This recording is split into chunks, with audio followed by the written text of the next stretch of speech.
Hi, I'm Ben from Swaniford Vineyard. We're down here in Devon, just outside Exeter.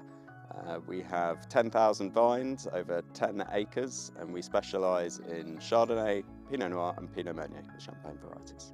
In the past, we have left sacrificial canes up, as many as 4 sacrificial canes on our vines in order to give us some hope of surviving frosts, that some of the buds survive and then we can tie some of them down, which has had mixed results. Seems to work quite well in Pinot Noir and Pinot Meunier, but not so well in the Chardonnay, which is more susceptible to frost.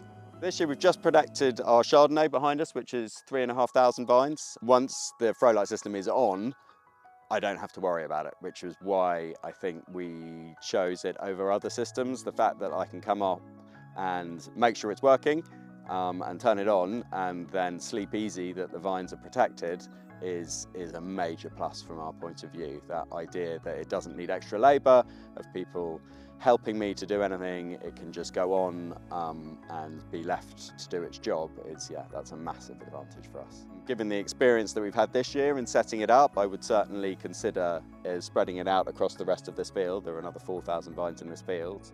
I would highly recommend Froelight. I think that for a simple system that will protect your vines year on year, it's very effective.